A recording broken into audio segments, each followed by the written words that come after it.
Minute. Patna university में एक चौंकाने वाला मामला सामने आया।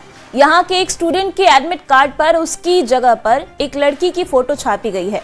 यही नहीं, उसके नाम में भी गलतियां की गई हैं। इसकी गुहार लगाने पर भी कोई भी कार्रवाई नहीं की गई। पूरी खबर 1 मिनट में।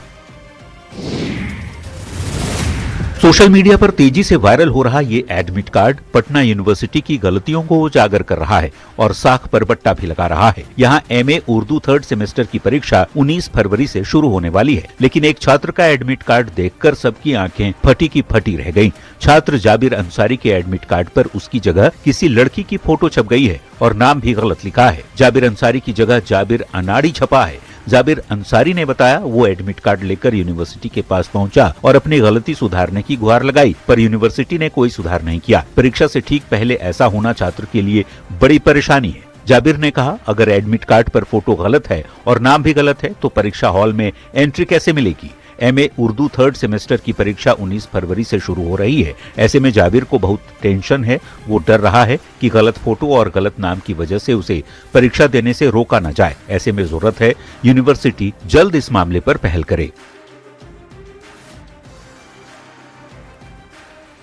छपरा के एकमा में जेवर व्यवसायी से लूट के विरोध में सराफ बाजार पूरी तरह बंद रहा। लाखों के जेवरात लूट की घटना के बाद व्यापारियों में भारी आक्रोश है और वे सुरक्षा के पुख्ता व्यवस्था की मांग कर रहे हैं।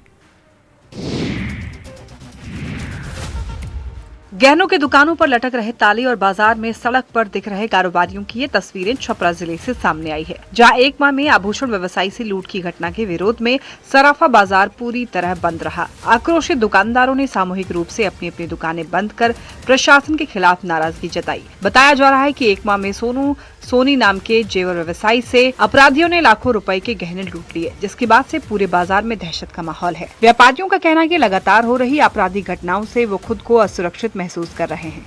वहीं कारोबारियों का आरोप है कि पुलिस की गश्ती व्यवस्था और सुरक्षा इंतजाम नाकाफी है, जिससे अपराधियों के हौसले बुलंद हो रहे हैं।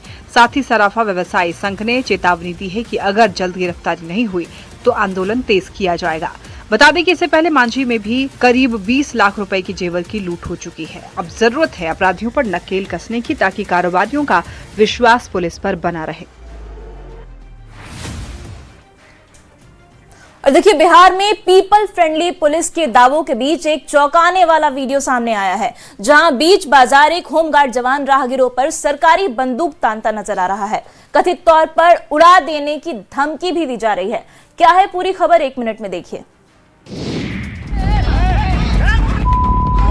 ये बिहार की पीपल फ्रेंडली पुलिस है, जो बंदूक का धौंस तो दिखाती ही है, साथ साथ गंदी जुबान भी चलाती है, गाली गलौज पर उतारू हो जाती है। मोबाइल के कैमरे में कैद ये वीडियो उस बात की तस्दीक कर रहा है, जिसमें राहगीरों पर सरकारी बंदूक ताना होमगार्ड का जवान दिख रहा है। देखिए कैसे एक्शन में ये होमगार्ड का जवान दिख रहा है। पुलिस विभाग को शर्मसार करने वाला ये वीडियो मधेपुरा जिले के मुरलीगंज का बताया जा रहा है। वीडियो में होमगार्ड का जवान बीच बाजार बंदूक ताने और कथित तौर पर उड़ा देने की धमकी देते नजर आ रहा है। हालांकि न्यूज 18 वायरल वीडियो की पुष्टि नहीं करता। बताया जाता है कि ये घटना मुरलीगंज के बेंगा पुल स्थित हनुमान मंदिर के पास की है, जहां मंगलवार को सड़क जाम के दौरान एक पिकअप वाहन को साइड कराने को लेकर जवान और चालक के बीच कहासुनी हो गई।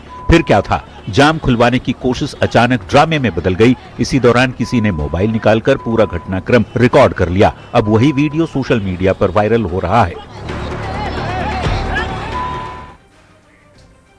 अगली खबर पटना से है, जहां बहादुरपुर स्थित खाटू श्याम मंदिर में बाबा श्याम के फाल्गुन महोत्सव की शुरुआत हो चुकी है। आस्था, उत्साह और भक्ति का अद्भुत संगम यहां देखने को मिल रहा है।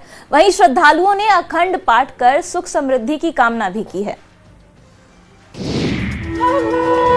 भक्ति और आस्था के अनोखे संगम की ये तस्वीरें राजधानी पटना की है, जहां बहादुरपुर स्थित खाटू श्याम मंदिर में फागुन महोत्सव की भव्य शुरुआत हुई। बाबा श्याम के दरबार में भक्तों की भारी भीड़ उमड़ रही है और ये पूरा मंदिर परिसर भक्ति और आस्था के रंग में रंगा हुआ है। फागुन के पावन मौके पर यहाँ पर अखंड ज्योति पाठ का आयोजन किया जा रहा है। श्रद्धालु लगातार पाठ कर बाबा श्याम से सुख, शांति और समृद्धि की कामना कर रहे हैं। मंदिर को रंग बिरंगी रोशनी और फूलों से सजाया गया है, जिससे माहौल और भी भक्तिमय हो गया है। महोत्सव के दौरान भव्य निशान यात्रा और शोभा यात्रा भी निकाली जा रही है। भजन कीर्तन, ढोल नगाड़ों की गूंज से पूरा इलाका गुंजायमान है। मंदिर समिति के मुताबिक फागुन महोत्सव के तहत कई धार्मिक और सांस्कृतिक कार्यक्रमों का आयोजन किया जाएगा। वहीं प्रशासन की ओर से भी सुरक्षा के पुख्ता इंतजाम किए गए हैं। आस्था, उत्साह और भक्ति के इस अद्भुत संगम ने बहादुरपुर के खाटू श्याम मंदिर को एक बार फिर श्रद्धालुओं के लिए आस्था का प्रमुख केंद्र बना दिया है। और देखिए, मैट्रिक की परीक्षा में सख्ती इतनी है कि देर से पहुंचने वाले छात्रों को गेट पर ही रोक दिया गया। लेकिन जब एक शिक्षक लेट पहुंचे तो अभिभावकों ने ही उन्हें अंदर जाने से रोक दिया। मोतिहारी से आई ये खबर देखिए। सिस्टम की लेट लतीफी का पोल खोलता ये वीडियो पूर्वी चंपारण के चकिया से सामने आया है, जहां पिपरा स्थित आदर्श परीक्षा केंद्र महावीर हाई स्कूल में उस वक्त अजीबोगरीब स्थिति पैदा हो गई जब मैट्रिक परीक्षा के दौरान एक शिक्षक को ही देर से पहुंचने पर लोगों ने अंदर जाने से रोक दिया।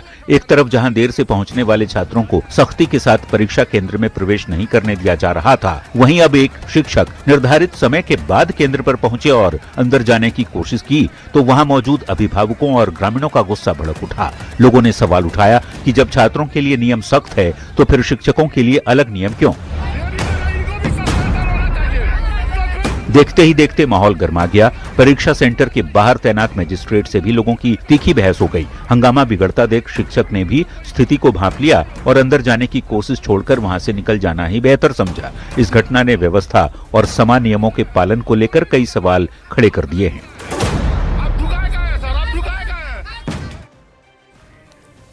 और देखिए, आरा से बड़ी खबर आ रही है। कलेक्ट्रेट को बम से उड़ाने की धमकी दी गई है। भोजपुर जिला पदाधिकारी को मेल भेजकर धमकी दी गई है। धमकी भरे मेल के बाद अब दहशत का माहौल है। डीएम की ऑफिशियल ईमेल पर यह धमकी भरा मेल भेजा गया है। पुलिस मामले की जांच में जुट गई है।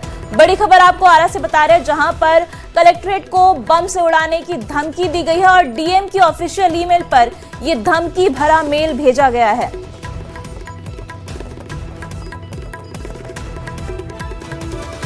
और आइए फिर से देखते हैं खबर 1 मिनट। मधेपुरा में सरकारी लापरवाही का चौंकाने वाला मामला सामने आया है। जिंदा लोगों को कागजों में मृत घोषित कर दिया गया है और उनकी वृद्धा पेंशन बंद हो गई है। अब सवाल उठ रहा है कि आखिर सिस्टम की इस गलती का जिम्मेदार कौन है? हाथों में आधार कार्ड लेकर तस्वीरों में दिख रहे ये वही बुजुर्ग हैं जो चीख चीख कर ये कह रहे हैं कि मैं जिंदा हूँ, मुझे सिस्टम ने कागजों में मार दिया। सही सुना आपने। हैरान और परेशान करने वाली ये खबर मधेपुरा जिले के मुरलीगंज प्रखंड से सामने आई, जहां सिस्टम की बड़ी लापरवाही ने कई बुजुर्गों को कागजों में मार डाला। जानकारी के अनुसार पोखराम परमानंदपुर पंचायत के नवटोलिया वार्ड संख्या 12 में कई बुजुर्गों को सरकारी रिकॉर्ड में मृत घोषित कर दिया गया। सुरेंद्र यादव, सुगिया देवी और जयमंती देवी सालों से वृद्धा पेंशन योजना का लाभ ले रहे थे, लेकिन अचानक उनके खातों में पेंशन आना ही बंद हो गया। जब प्रखंड कार्यालय में लोगों से पता किया तो जानकारी मिली कि सरकारी पोर्टल पर वे मृत घोषित हैं। पीड़ित सुगिया देवी का कहना है कि हम जिंदा हैं, फिर भी कागज पर मार दिया। पेंशन बंद हो गया, हम गरीब लोग हैं, कहाँ जाएं? पेंशन रुकने से दवा, राशन, रोजमर्रा की जरूरतों पर संकट गहरा गया है। ऐसे में सवाल ये है कि क्या जिला प्रशासन दोषियों पर कार्रवाई करेगा और पीड़ितों की पेंशन दोबारा शुरू की जाएगी? देखिए, पटना के दानापुर इलाके में उस वक्त हड़कंप मच गया जब सगुना मोड़ के पास एक चलती थार में अचानक भीषण आग लग गई। कुछ ही मिनटों में गाड़ी जलकर खाक हो गई। पूरी खबर 1 मिनट में देखिए। बीच सड़क पर धू-धू कर चलती गाड़ी की ये डरावनी तस्वीरें राजधानी पटना की है, जहां दानापुर थाना क्षेत्र में उस वक्त अफरा तफरी मच गई जब सगुना मोड़ के पास एक चलती थार गाड़ी में अचानक भीषण आग लग गई। देखते ही देखते आग ने विकराल रूप ले लिया और पूरी गाड़ी धू-धू कर चलने लगी। प्रत्यक्षदर्शियों के मुताबिक गाड़ी सड़क पर चल रही थी, तभी अचानक धुआं उठने लगा और कुछ ही सेकंड में आग की लपटें तेज हो गई। हालांकि ड्राइवर ने सूझबूझ दिखाते हुए समय रहते गाड़ी से कूदकर अपनी जान बचा ली। घटना के बाद इलाके में हड़कंप मच गया और सड़क पर दोनों तरफ लंबा जाम लग गया। वहीं लोगों ने आग बुझाने की कोशिश की, लेकिन आग इतनी भीषण थी कि कुछ ही मिनटों में पूरी थार जलकर खाक हो गई।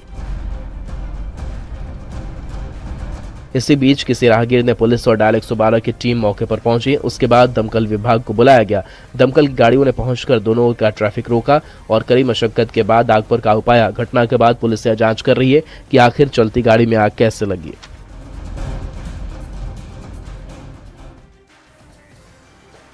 और देखिए आजकल लोगों को रील का बड़ा चस्का होता है, पर यही चस्का कभी कभी भारी हो जाता है। देश की राजधानी दिल्ली में एक लड़की रील बना रही थी, लेकिन इसी दौरान वो नाले में गिर गई। पूरी खबर 1 मिनट में देखिए।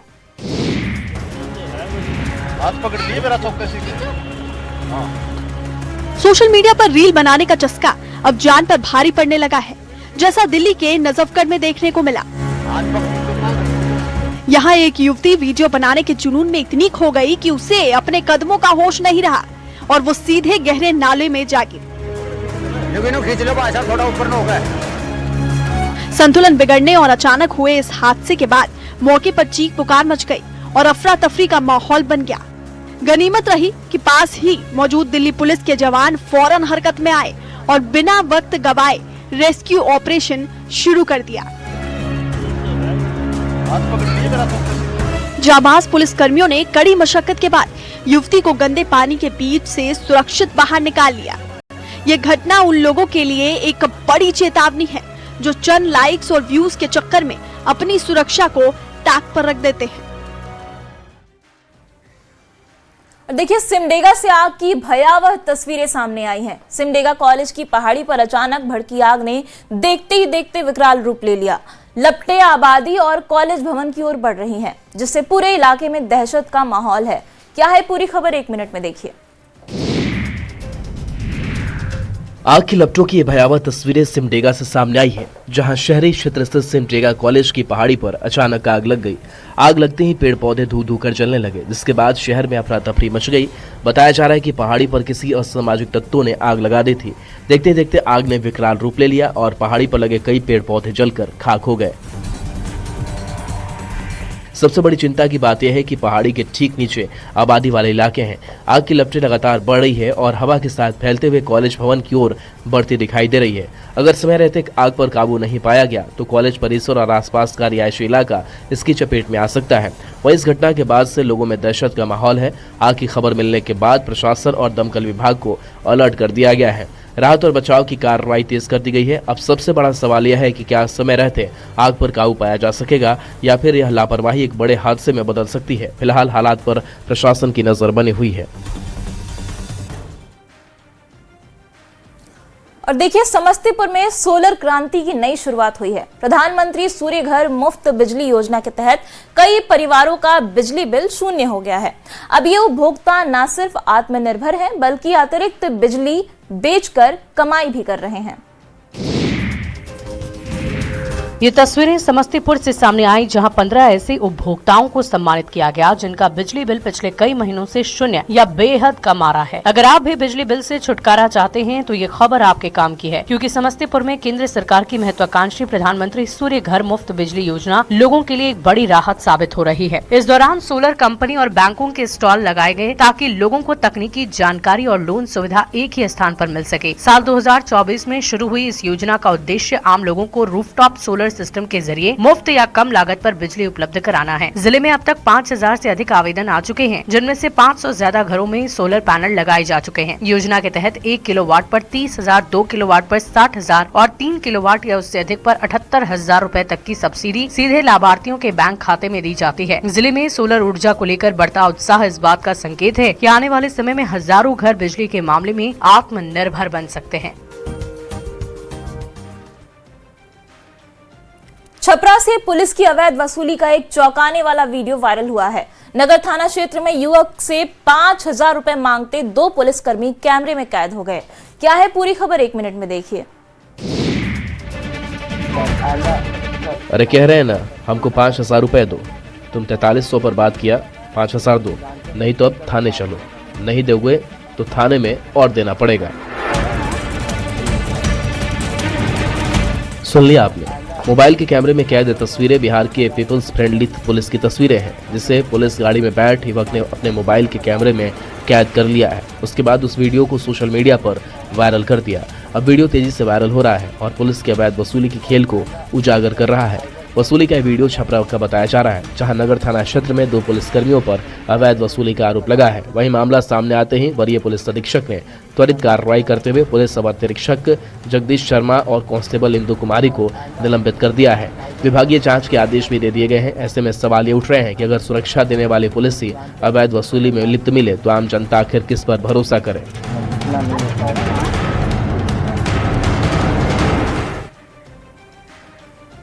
अगली खबर जम्मू कश्मीर से है, जहां सोनमर्ग में बर्फीली वादियों के बीच स्नो स्पोर्ट्स फेस्टिवल का आयोजन किया गया, जिसमें खिलाड़ियों ने अपने जलवे दिखाए तो वहीं सैलानी भी रोमांचित हो उठे। जम्मू कश्मीर के मशहूर पर्यटन स्थल सोनमर्ग में पहली बार सोनमर्ग स्नो स्पोर्ट्स फेस्टिवल का आयोजन किया गया। बर्फ की सफेद चादर से ढके सोनमर्ग के मैदान एक रंगारंग खेल परिसर में तब्दील हो गया। इस ऐतिहासिक आयोजन में kho kho, snow cricket, volleyball और स्नो शू जैसी खेल प्रतियोगिताएं आयोजित की गई। बर्फ पर खेले गए इन खेलों ने खिलाड़ियों और दर्शकों दोनों में उत्साह भर दिया। वहीं फेस्टिवल के दौरान सोनमर्ग में खो खो का मुकाबला खास आकर्षण का केंद्र रहा, जहां तेज रफ्तार और फुर्ती से भरे खेल ने बर्फीले माहौल में रोमांच और दोगुना कर दिया। इससे पहले स्नो स्पोर्ट्स के फेस्टिवल को जम्मू कश्मीर में उभरते विंटर स्पोर्ट्स के लिए एक बड़ी उपलब्धि के रूप में देखा जा रहा है। वहीं इस आयोजन से न सिर्फ स्थानीय खिलाड़ियों को मंच मिला, बल्कि पर्यटन को भी नया बढ़ावा मिलने की उम्मीद जताई जा रही है। और देखिए, चंपारण से निकलकर अब स्कॉटलैंड की राजनीति में बड़ा नाम बन रहे प्रोफेसर ध्रुव कुमार। ALBA पार्टी ने उन्हें 2026 के स्कॉटिश संसदीय चुनाव के लिए ग्लासगो रीजनल लिस्ट का उम्मीदवार घोषित कर दिया है। अब उनका लक्ष्य है स्कॉटिश संसद हॉलीवुड तक पहुंचना। बिहार राज्य के चंपारण जिले के छौड़ादानो में प्रोफेसर ध्रुव कुमार ने ब्रिटेन की राजनीति में एक ऐतिहासिक मुकाम हासिल किया है। ALBA पार्टी ने उन्हें 2026 के स्कॉटिश संसदीय चुनाव के लिए ग्लासगो रीजनल लिस्ट का उम्मीदवार घोषित किया है। यानी अब उनका लक्ष्य है स्कॉटिश संसद हॉलीवुड तक पहुंचना। प्रोफेसर ध्रुव कुमार इससे पहले 2024 के UK आम चुनाव में ग्लासगो साउथ के वेस्टमिनिस्टर चुनाव लड़े थे। स्वतंत्रता, सामाजिक न्याय और आर्थिक बराबरी पर केंद्रित उनके सक्रिय जनसंपर्क अभियान ने उन्हें स्कॉटलैंड के प्रो इंडिपेंडेंस आंदोलन में एक गंभीर और सम्मानित चेहरा बनाया, और वही अनुभव आज उनके हॉलीवुड अभियान की मजबूत नींव है। स्कॉटिश स्वतंत्रता के प्रखर समर्थक ध्रुव कुमार मानते हैं कि संप्रभुता ही महंगाई, आवास संकट और ऊर्जा संकट जैसी चुनौतियों से निपटने की असली कुंजी है। चंपारण सत्याग्रह की विरासत से प्रेरित बिहार का लाल अब ग्लासगो की धरती पर चुनावी मैदान में सक्रिय है। अगर वे निर्वाचित होते हैं तो यह सिर्फ स्कॉटलैंड ही नहीं बल्कि बिहार और पूरे भारत के लिए गर्व का क्षण होगा।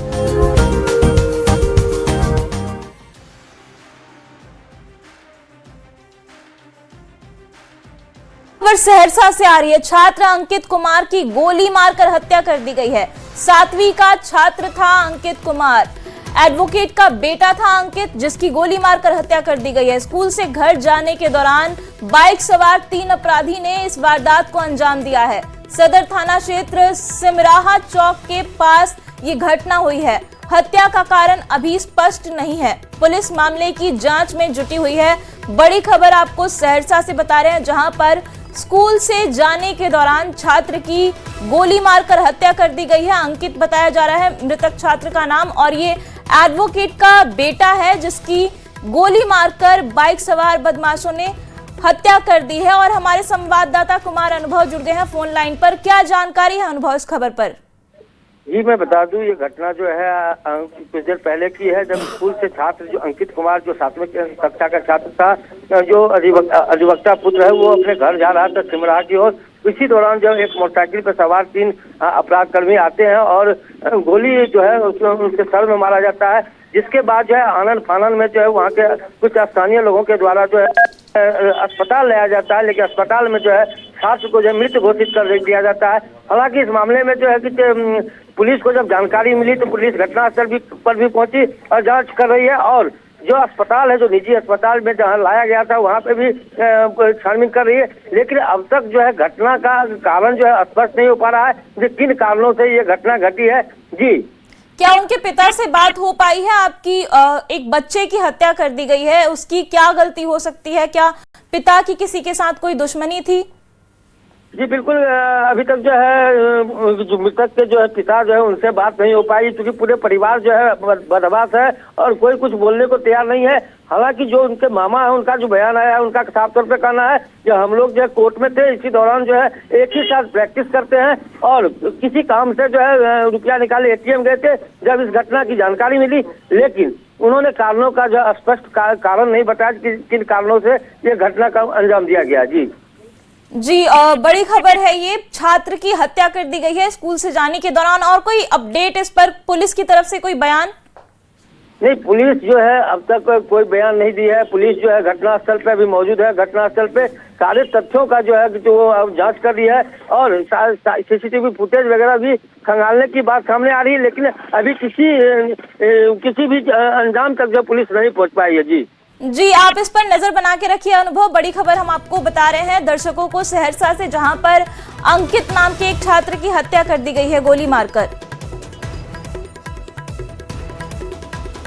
और देखते हैं खबर 1 मिनट। बोधगया में आध्यात्मिक ऊर्जा का अद्भुत संगम देखने को मिला। महाबोधि मंदिर के समीप निरंजना नदी तट पर हजारों साधकों ने सामूहिक ध्यान कर विश्व शांति का संदेश दिया है।